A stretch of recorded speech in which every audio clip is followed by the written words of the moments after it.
All right, Monday, June 19th. I'm Tom Novak. Thank you for joining me. I haven't created a video in quite some time, and I apologize, but there just hasn't been anything going on in the weather, and I don't like talking about boring stuff. But anyway, I wanted to show you one of the big reasons why we are in such a quiet, dry, and warm to hot weather pattern basically over the last 6 weeks, for at least the last month and a half. And I think this is going to continue here for yet a little while here as we go through the rest of June and even into July. Okay, this is the European Computer Model Guidance, and here's Canada here. There's the United States here, of course, and Mexico down here, and here's Minnesota and Wisconsin. And I want you to keep an eye on what's happening out here east of Minnesota over the eastern half of the country. Look at these blue areas. That represents uh, low pressure, or at least heights that are dropping or falling in the atmosphere. And of course, these red areas here, and this is also important right here over Minnesota and Wisconsin, these are rising heights or an atmosphere that is expanding, which often means warm air. And look at this. This has been a problem. This has been the case now for about the last 6 weeks. A deep low pressure system in the upper levels of our atmosphere churning over the eastern half of the country. And if you look back and you remember our temperature outlook from back in mid-June here, uh, take a look at what we had here. We had this low pressure system centered over here over the eastern half of the country that would be dragging down dry and at times cool air into the eastern half of the country. And you can see that indicative here of the precipitation outlook. Look at this dry area from Minnesota on east into New England. And a lot of that has to do with this deep low pressure system over the eastern half of the country that just isn't moving.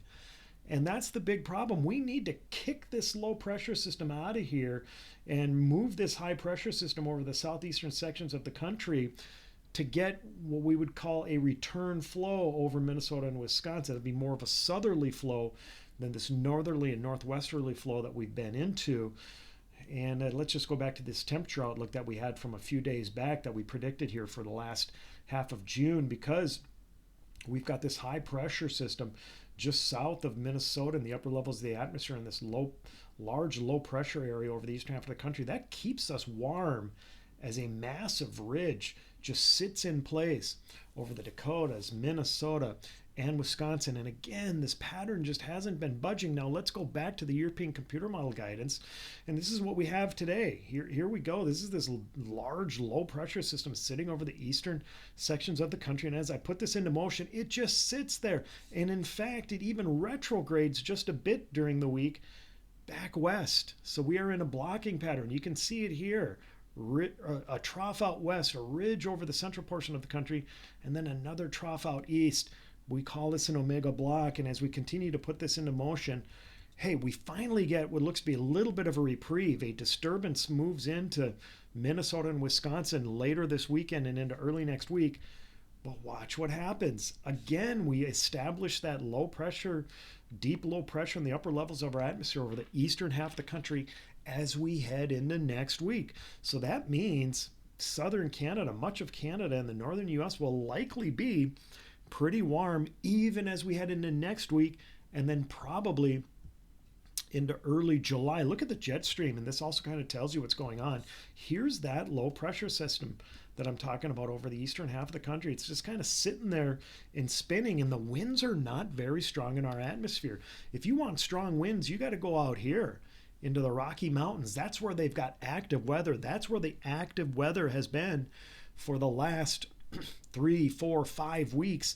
And it just sits out there as that jet stream stays west of Minnesota and Wisconsin. You can see it here. The strongest winds are well west of Minnesota and Wisconsin, and it's been that way for several weeks.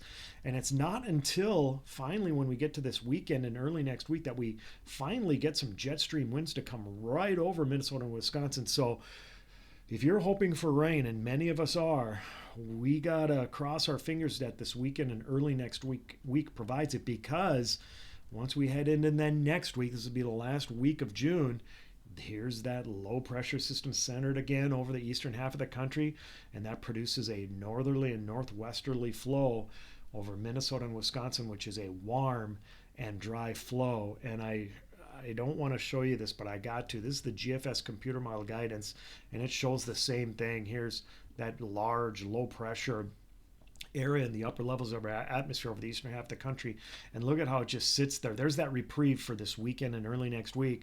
But watch what the GFS computer model guidance does as we head into the early first week of July. This would be the 4th of July week and weekend. Look at this. That low just continues to sit. It's subtle, but it continues to sit over the eastern half of the country as these red areas or these expanding heights and these this atmosphere that is rising in heights sits over southern Canada and Minnesota and Wisconsin. That means, and I know a lot of you don't want to hear this, but that means a warm, probably even hot 4th of July week and weekend coming up. And I'm hoping that we get some rain, but I'm pessimistic. All right. Thanks for joining me, everyone. Take care and have a great week.